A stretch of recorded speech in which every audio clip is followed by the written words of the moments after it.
What's up, Mets fans? Welcome back to Talking Mets and Rob. How is everybody doing? Before I get started talking about the possible trade between the Mets and the Red Sox, don't forget, guys, if you enjoyed this video, hit on that like button.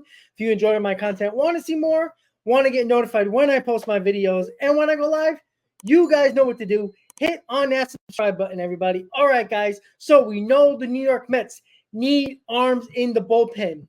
So far during this offseason, we've seen them not really go after the arms that you would think of, the names, the known names that are available in the free agent market. And if they are picking up an abundance of arms, it's on minor league deals or 1-year deal or a possible split type of deal where they get an invite to spring training. And if they make the majors, their contract is guaranteed.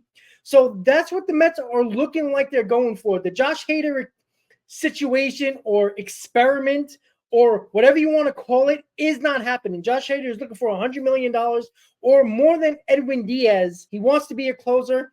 He sucks in the 8th inning, and there is no way you're going to pay two guys over $100 million to be in your bullpen. Teams don't do that. It doesn't happen at all in Major League Baseball. So what do the New York Mets and the Boston Red Sox could exchange players to help both of their teams? We do know the Red Sox traded Chris Sale to the Atlanta Braves for Vaughn Grissom, which helps out their roster on the field, but they need a little bit more rotation help, and I think both sides can actually help one another. The Mets need bullpen help. The Red Sox need rotation help. What type of deal am I talking about? Well, it looks like this. The New York Mets will get Kenley Jansen, obviously was the closer for the Boston Red Sox last year, had a really good season. We'll go over his stats and his contract, which is important here and why this trade could work. And the Red Sox would get Tyler McGill. This would fill up their rotation. It would give them a back-end rotation starter who has controllable years and a lot cheaper than Kenley Jansen. And that's what the Red Sox are trying to do. They're trying to shed payroll, and they're trying to get young, controllable guys that are not costing a lot of money. Tyler McGill fits both of their needs in the rotation, cheap and controllable. And that's what the Red Sox seem like they are doing as of right now. They need to build up their rotation. They are doing that. Does this hurt the Mets necessarily in their rotation? Most likely not. Obviously, this is going to have a lot of effect if the Mets are going to actually go get more arms in the free agent market when it comes to the starting rotation, which we believe they will. Who is that? Who knows? We think the Mets will need 2 starting pitching. This hurts their depth a little bit, but if you can help your bullpen out in the process, it gives options for the Mets because now they can look to go get the Mike Clevengers of the world, guys like that, maybe make a trade for a starting pitcher as well. So the Mets would get Kenley Jansen and the Red Sox would get Tyler McGill. Obviously, controllable Tyler McGill, cheap Tyler McGill, and can fit in the back end of their rotation. Kenley Jansen has a contract where the Red Sox clearly want to shed their payroll. Let's look at his contract really quickly. So his contract is what you see right here. He has 2 years left on his deal of $32 million. It's $60 million per year.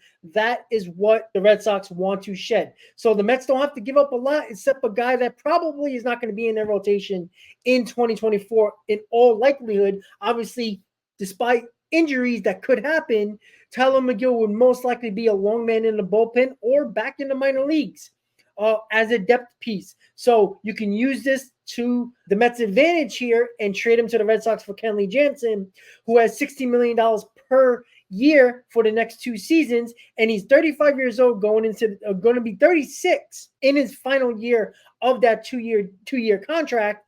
And that's where I think the Mets coming in here, because it saves the Red Sox money and the Mets can take on that. Specifically, they want a guy that they can trust, a veteran. You don't have to give $25 million to a guy like Josh Hader. You get a guy in Kenley Jansen that can fit right into that bullpen. He'll fit in that 7th, 8th inning role along with Raley. And then you have a couple of options as your bridge guys to Edwin Diaz. And I think there's a possible chance that the Mets can also get David Robertson back as well. So you will have your 6, 7, 8 really lined up any way you want it. And they all have different type of features.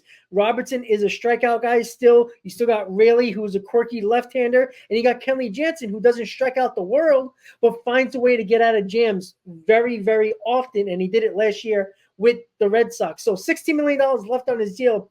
He would be 36 years old if the Mets do trade for him. But last but not least, the most important thing. Let's look at his stats, guys. I only give the last 3 years because that, to me, is what is important. Obviously, he was with the Dodgers and Atlanta 2 years prior, but look what he did with the Atlanta Braves. 3.38 ERA. He had 41 saves with the Braves. He was outstanding for the Braves as their closer as well, even though everybody wanted him. Even though later in the year, he was walking the ballpark. He started to lose it a little bit mentally. That's where he had that problem later on in the year in Atlanta, but he still did extremely well for the Atlanta Braves, and he did extremely well with the Dodgers with 38 saves in 2021. But let's look more recently in 2023. 3.63 ERA with 51 games he appeared in, 29 saves. Now, again, he had 52 strikeouts, which is pretty good, but he doesn't strike out the world. He's not a strikeout pitcher because he doesn't throw as hard as he used to. But I do worry about a little bit is the walk and the mental aspect of Kenley Jansen. But I still think that the veteran that he is, he'll figure it out.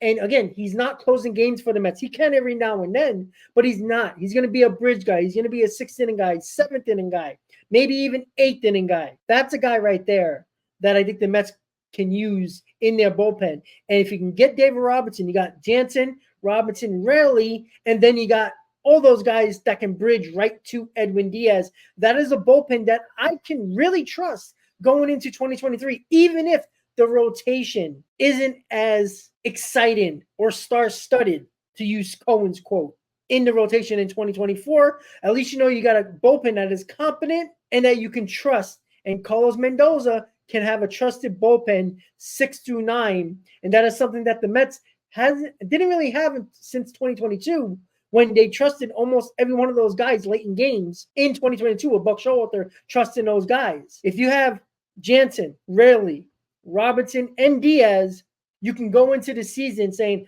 I trust this bullpen 6 through 9. And you don't have to worry about your starters going 6, 7 plus innings almost all the time, or at least try to get them so you can save your bullpen and you can only lose 2 guys that you trust. You would have 4 guys. So the trade, once again, Kenley Jansen going to the Mets and Tyler McGill going to the Boston Red Sox. That is a trade that helps both teams. Red Sox need more rotation help, and the Mets need bullpen help. This solves 2 problems. It sheds payroll for the Red Sox, which they have been doing as well, and that they want to do. They get a controllable piece in Tyler McGill for a lot cheaper, and it helps the Mets bullpen in the process. Let me know in the comments, guys, what you think of this Mets-Red Sox trade to help the Mets bullpen. Kenley Jansen in the Mets bullpen, do you like it or do you not like it? Once again, guys, if you enjoyed this video, hit on that like button if you enjoy my content. Want to see more? Want to get notified when I post my videos and when I go live? You guys know what to do. Hit on that subscribe button, everybody. Once again, guys, let me know if you like the trade or not. I want to thank you guys for watching. And as always, Met fans, let's go Mets.